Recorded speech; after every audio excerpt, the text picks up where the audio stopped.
Une organisation espagnole prévient que la politique de Trump risque d'antagoniser les musulmans. Ceci pourrait se révéler contre-productif et jouer en faveur des recruteurs de l'État islamique. Madrid est une ville qui connaît la peine et la souffrance liées au terrorisme. En 2004, près de 200 personnes avaient été tuées durant des attaques coordonnées dans le système de transport de la ville.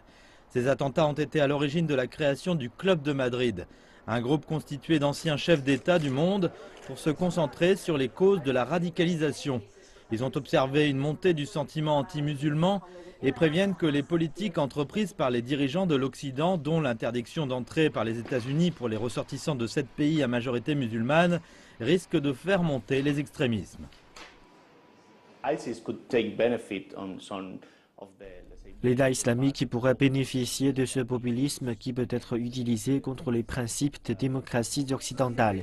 Et bien sûr, si les dirigeants actuels font des déclarations qui peuvent être utilisées par l'État islamique ou les groupes extrémistes, alors ceux-ci vont les utiliser. Voici le quartier de Lavapiés dans le centre de Madrid. Cette partie de la ville est connue pour la diversité de sa population. Mais certaines organisations disent ici que le quartier est le théâtre d'actes racistes et xénophobes de plus en plus nombreux. L'association SOS Racismo fournit une aide légale aux minorités et enregistre les incidents liés au racisme. Nous avons vu une augmentation des cas d'agressions racistes dans les rues, contre les femmes violées, du racisme dans les transports publics, contre les hommes sur le lieu de travail ou dans les lieux publics. Ce que dit Donald Trump a des répercussions ici en Espagne et en général dans le discours politique européen. Mais il y a des groupes qui cherchent à changer les choses. Pedro Rojo dirige une fondation qui traduit des textes arabes en espagnol.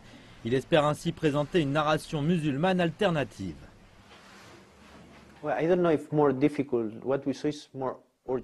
Je ne sais pas si c'est plus difficile, mais c'est plus urgent. Il faut travailler très rapidement parce que chaque attaque, chaque attentat terroriste éloigne encore la communauté musulmane du reste du pays. Cette polarisation grandissante est une source d'inquiétude en Espagne, mais aussi dans le reste du monde.